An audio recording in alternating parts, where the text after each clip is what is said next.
nous avons organisé cet événement Antony pour célébrer les 30 ans du club d'astronomie d'Antony et puis pour célébrer les 50 ans du CNES qui est le Centre national d'études spatiales et aussi pour célébrer les 50 ans du premier voyage habité dans l'espace.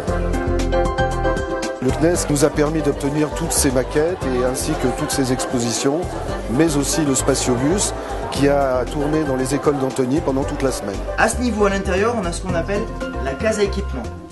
Dans nos missions, nous souhaitons aller à la rencontre du public pour expliquer les activités spatiales françaises et européennes. Et donc à chaque fois qu'on en a l'occasion, et comme c'est le cas à Antony, on essaye de répondre favorablement et de déployer un ensemble d'éléments de communication pour le public. Décollage. On a fabriqué des petites fusées au club scientifique et j'ai proposé un atelier qui est construit ton satellite.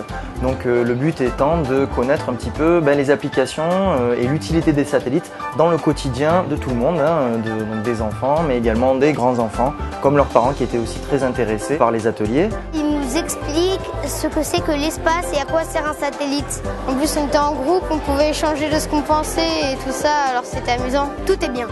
Ce que j'aime, c'est pouvoir emmener mes enfants de 6 à 8 ans découvrir un peu des panneaux explicatifs du CNES avec des petits dessins et des formules très simples. Si les enfants s'y intéressent, c'est l'avenir qui sera assuré. C'est une journée vraiment très bien organisée, une journée très riche, beaucoup de matériel exposé, beaucoup d'explications. Je suis un ancien passionné d'astronomie et ce genre de journée pourrait me redonner le goût à m'y intéresser beaucoup plus, à y passer de nouveau un peu plus de temps. Aujourd'hui, vous savez que c'est Ariane 5 qui est le cheval de bataille de l'Europe spatiale. Les boosters à poudre fonctionnent pendant 2 minutes 20. Donc je suis parti avec une navette qui amenait le module européen. C'était une mission un peu plus longue puisqu'elle a duré 2 mois.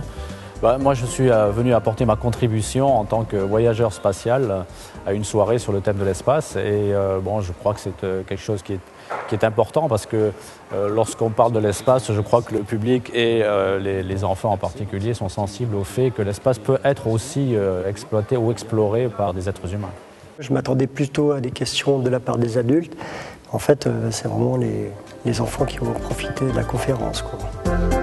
On a tous rêvé de l'être, on a tous rêvé d'y aller. Voir en réalité quelqu'un qui a été dans l'espace, c'est quand même quelque chose d'absolument passionnant.